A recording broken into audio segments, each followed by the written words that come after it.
There's a lot of benefits that I could list, but I'm just gonna go ahead and list a few.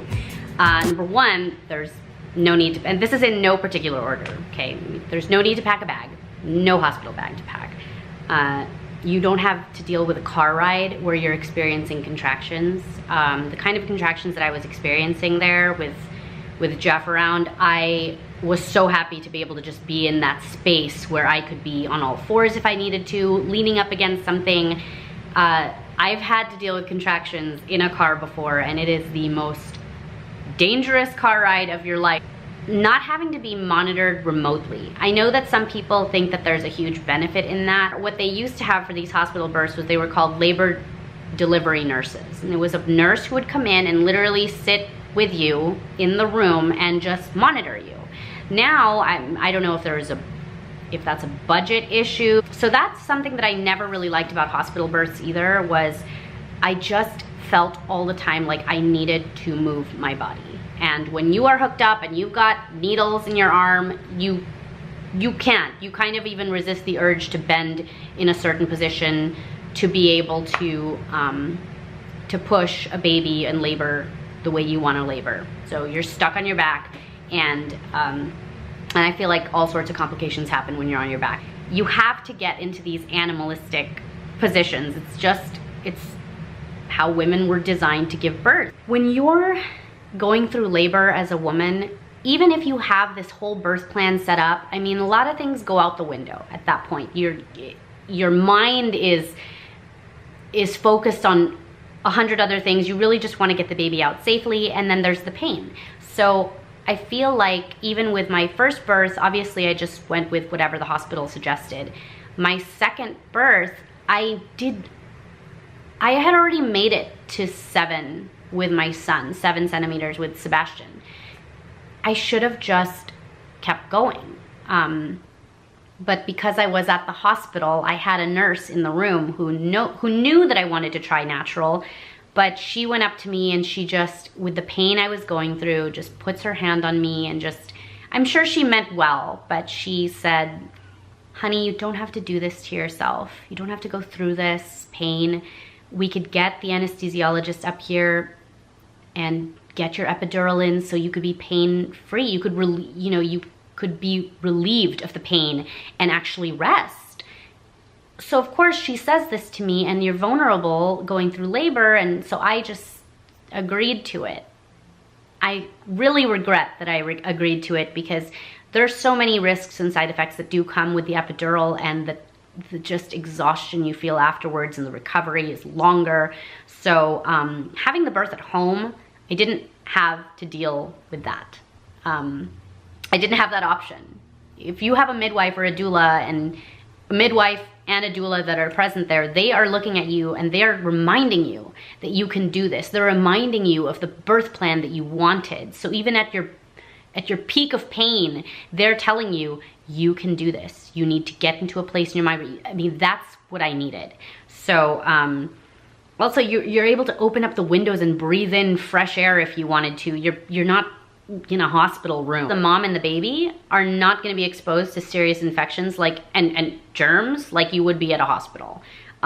You're, like I said, in your own environment that you're used to. You can also wear whatever you want. You're not wearing an outfit that somebody might have died in yesterday. You're in whatever you want. You're not hooked up to anything. That was, to me, the huge takeaway. You're able to eat and drink as much as you want during the labor. Granted, I didn't have an appetite, because I was just kind of focused on, okay, when this next contraction happens, I wanna be ready. I wanna be in the middle of eating something. But I was able to drink as much water as I wanted, and instead of being hooked up and having a catheter in there, I was able to just get up and pee when I wanted to get up and pee and use the toilet. You're also eating your own food that you know is familiar to you. There is no one that's gonna be, as soon as you give birth, no one is there to separate the mom and the baby. They do delayed cord clamping, which I don't have to get into for this video. You can look it up. It is so beneficial for your baby. They leave you there. So the midwife doesn't, she stays in your house, but they give you, as soon as your baby is out, they wanna give you, your husband, your baby this hour time of skin to skin. Just relax and be together as a family in your room. Also, no one is waking you up to check your vitals. So if you do want to rest, there's nobody just coming into the room. And then one of the best perks too with this was that the midwife does the first checkup at your house. So within a day or two, they schedule a visit where they come, they check on you and the baby, and at your house. You don't have to dress up and take your new day-old baby or 2-day-old baby back to a hospital, back to anywhere. You don't have to dress them up, get them in a car seat, take them anywhere for any kind of checkup, because the midwife does all of that at your house. So those are just some of the benefits to having a home birth.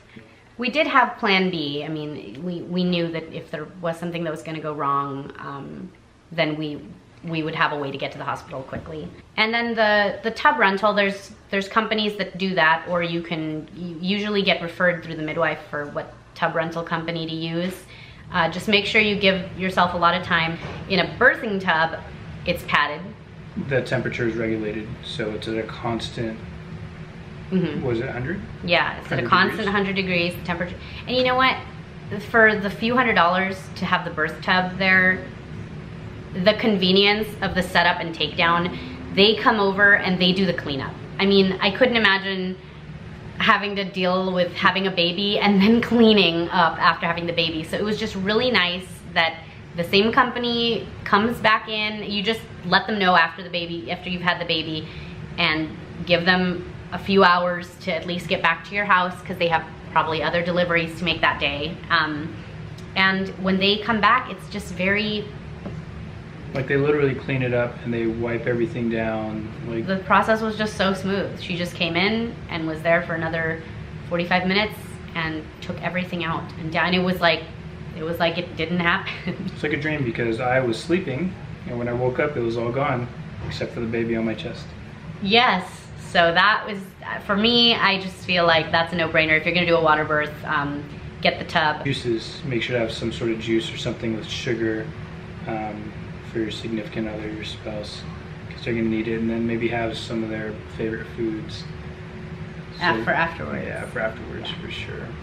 Yeah, so after having the birth this way, I mean, we keep saying we're done, because 3 kids, you know, we're good and we're done, but is there any way that you could imagine having a baby after this? Like, would you ever want to go back after having a home birth not to do the hospital now? And anybody I know that's having a baby, like, I'm telling them to look into the home water birth for sure.